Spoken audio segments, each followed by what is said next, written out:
বন্ধুরা, আমরা সবাই জানি ভিটামিন ডি আমাদের শরীরের জন্য খুব প্রয়োজনীয়। এটা আমাদের সুস্থ হাড় ও দাঁত এবং ক্যালসিয়াম অ্যাবজর্পশনের জন্য খুবই এসেনশিয়াল।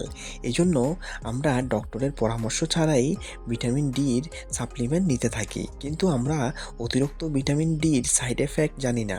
তাই এই ছোট্ট ভিডিওতে বলে দেব ভিটামিন ডির কী সাইড এফেক্ট আছে। ১ নম্বর হচ্ছে হাইপার ক্যালসিমিয়া। খুব বেশি পরিমাণে ভিটামিন ডি গ্রহণ করলে এটা রক্তের মধ্যে ক্যালসিয়ামের পরিমাণ বৃদ্ধি করে, ফলে বমির ভাব হয় বা বমি হয়, এমনকি কিডনি প্রবলেম হতে পারে। ২ নম্বর হচ্ছে বোন পেইন। অনেক সময় খুব বেশি পরিমাণে ভিটামিন ডি গ্রহণ করলে সেটা হিতের বিপরীত করে এবং সেটা হাড়ের জন্য ক্ষতিকারক হয়ে দাঁড়ায় এবং হাড়ের ব্যথা ও দুর্বলতা সৃষ্টি করে। ৩ নম্বর হচ্ছে গিয়ে ডাইজেস্টিভ ইস্যুস। অতিরিক্ত ভিটামিন ডি গ্যাস্ট্রোইন্টেস্টিনাল ডিসকমফোর্ট সৃষ্টি করে, যেমন পেট ব্যথা, ডায়রিয়া, এমনকি কখনো কখনো কনস্টিপেশন বা কোষ্ঠকাঠিন্যও সৃষ্টি করে। ৪ নম্বর হচ্ছে মাসেল উইকনেস। বৈপরীত্যপূর্ণভাবে অতিরিক্ত ভিটামিন ডি কনজাম্পশন মাসেলকে উইক করে ক্যালসিয়াম লেভেল ইমব্যালেন্সের জন্য। আর ৫ নম্বর হচ্ছে পুয়ার অ্যাপেটাইট।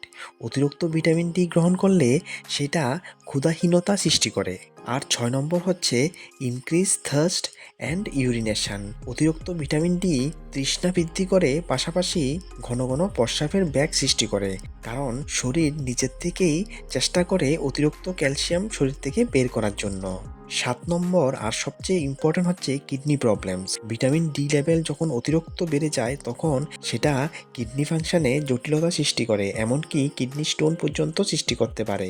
তাই বন্ধুরা, ভিটামিন ডি আমাদের শরীরের জন্য যেমন খুব প্রয়োজনীয়, ঠিক তেমনভাবে এটার ব্যালেন্স মেনটেন করাটাও খুব প্রয়োজনীয়।